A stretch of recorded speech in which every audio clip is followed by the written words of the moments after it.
saw a game in Congo and I was very infuriated ati juu wamegongwa ati wanararua viti.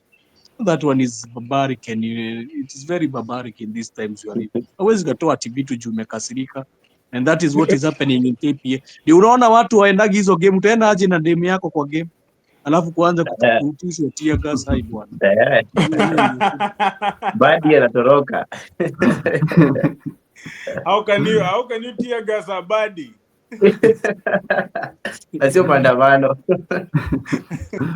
Yeah, good one. Asante sana Jose. So let me give Mzalendo mic atuambie why does he think the Kenyan fans gravitate more towards the foreign leagues rather than the local?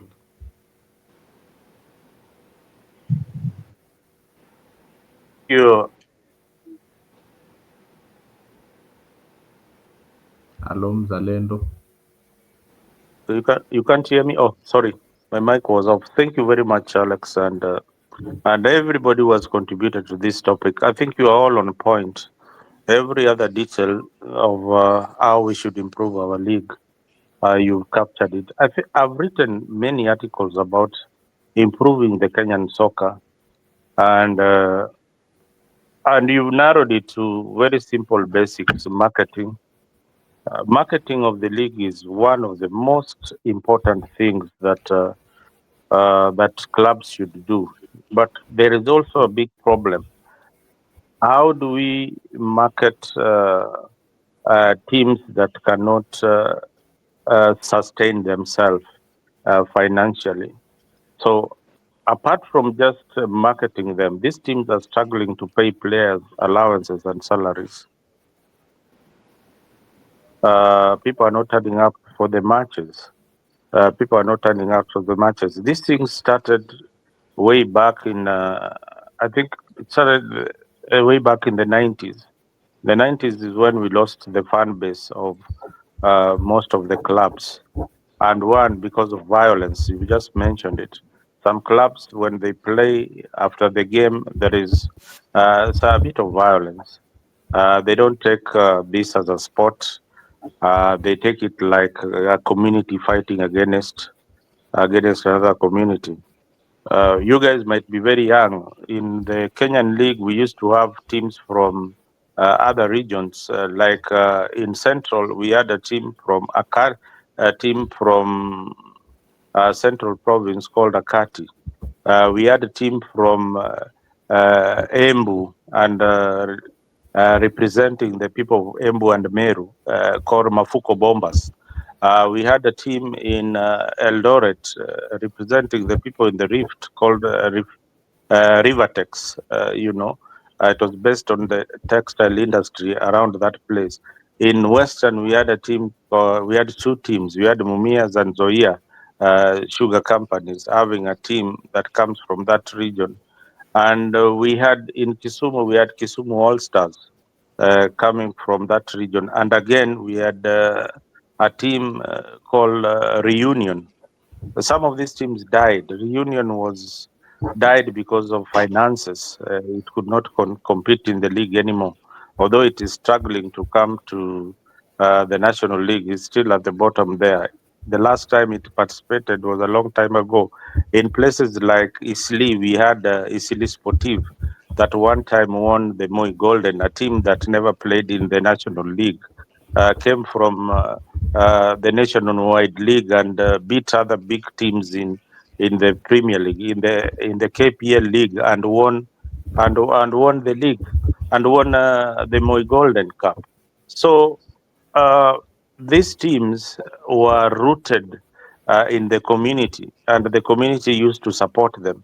So if you have teams that are community based, other than companies, if you have companies like like Kenya Breweries needs to invest on marketing, because this is a company-based team and not a community-based team. And if it was a community-based team based in Ruaraka, where they have their brewing plant, they need to support the community around there, build schools and everything else, participate in a lot of community work and tell them, hey, we have a club called Tusker, enroll to be a member of this club. So you'll find that if my children So my Gor Mahia card, I would have enrolled them to be life members of Gor Mahia football team. Just like in England, the seat that your grandfather was sitting while he was supporting Liverpool is the same seat that you will sit on your grandchildren while you are gone. And remember that this is the seat that my father sat on while watching this favorite team that we all supported in the family. So that is how football has come a long way in these developed countries. But in countries that are still developing their football, they need to find a community-based kind of support that involves the community around them. Teams like Mathare United, they come from the slums around there. The Mathare has produced very, very good players. People like Matthew Otomax, people like who else? Jared Uchieng, people like the Mulamas. You know, these are guys who came from Madari, and they were brought up by Maisa. And Bob Munro brought up a club that is community based, and nurtured that talent from the community. So the community around Badare really supported that team. And if you watched a game, I don't know how many of you were here, were still around or were in the factory.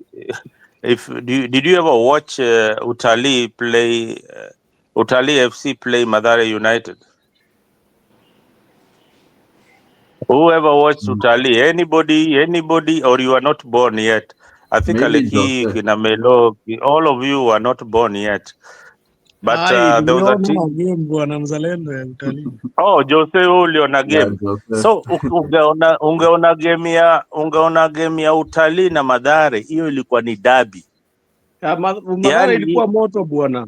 Alafu utalii hiyo Utalii pia ilikuwa ni ingine. So those are the ilikuwa days, those were community based. Na unajua Maisa na Utalii ziko karibu hapo tu, yani ni kama I think it's almost hata ifiki hata kilomita kama 3 ama 2. Maisa na mali Utalii iko ni karibu sana. So when these teams met kwa game, most of the players who were drawn from Utalii also came from the community ya Mathare. Unanielewa? So that rivalry iko. When you go now international, somebody like Kanu who played for the Nigerian national team. Kanu comes from the Kano Plains in Nigeria. So ukienda hiyo area, if it is Aleki who comes from Kisii region, when you go to the stadium, you are representing the people of Kisii. They look at you like, yani huyu jamaa ni jamaa wetu anatu represent. So you play not only for your country, but you also play for your community. They look upon you.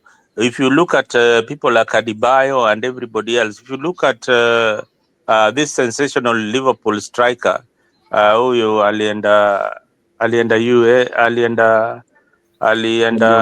huku Warabuni, Sadio Mane.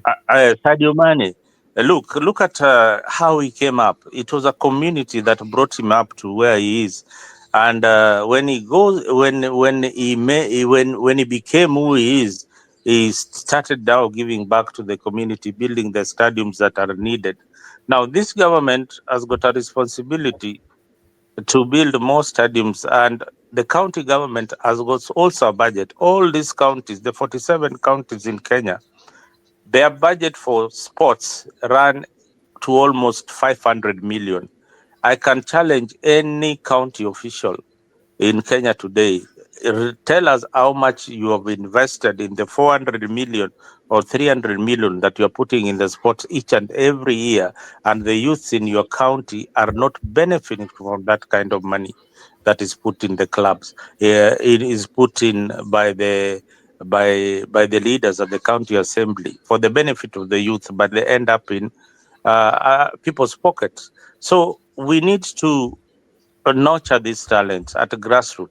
let me tell you, it will be very, very difficult to teach Jalala, for example, or Boni how to play football right now. It's very, very difficult because one, football is a curriculum. It is something that should be taught at a certain age. You need to start by at least by the age of 8 years going onwards. You know how, like in school, you are taught A, B, C, D. You are taught how to write each and every state. Football is like that. You are taught how to pass the ball. You are taught how to react. You are taught how to run. You are taught you are taught the attitudes of the game. So that is what football is all about. So if it is not taught as a curriculum in our schools or in the pitch or at the foundation level in some of the clubs like Mike, who has got a club that he runs, he knows very well that this is something that I need to teach. This is something that we are taught by FIFA, that this is a curriculum. If you watch the Liverpool scouts when the Liverpool training, I don't know how Liverpool had got a program that they were doing with the Standard Chartered Bank, that they used to come to Kenya to showcase what they do to the young people when they are teaching them. It is a Yeah, curriculum. and I think Alex hajaiona I saw that one because we had a one How you community. We had one yes. That one. community. Ile We yenye had a kenye team kenye community Dalglish ilikuwa Nilienda hiyo alikuja ya inaitwa Liverpool. Yeah? tulikuwa na community team Nilienda ilikuwa hiyo inaitwa training ya Liverpool. yeah, me even I was there when they came for there was a team we had Kenny called Dalglish Kashibo. alikuja So hizo Kenya Mzalendo. eh? Mm-hmm. Dalglish alikuja Kenya ama? Ian Rush. Yeah, I was there. Ilikuwa Nyayo. I think I was there personally. Mi nilikuwa huko, hata I think Melo was there. So this is a curriculum and you are taught even how to run. Wewe unaweza kuwa unajua ball, unajua na hata kukimbia ukimbii. Unapigia kama dem. Unajua? Unakimbia kama mkono umeweka. Unakimbia Kijana kama anacheka mkono nini? umeweka kama like a bird. Hmm? You are running with your hands all over everywhere. Unaona? So Najua Boni una mbio anachezanga lakini ball hivyo. eh? So Hivyo ndo Boni ucheza. so unaona Boni is like Boni bado tu anashanga hizi vitu zote nazijuaje. He still wondering hizi vitu zote zilifanyika Kenya. Zilifanyika. Football used to be football in Kenya. It used to be a place where you would spend your part time. Ingekuwa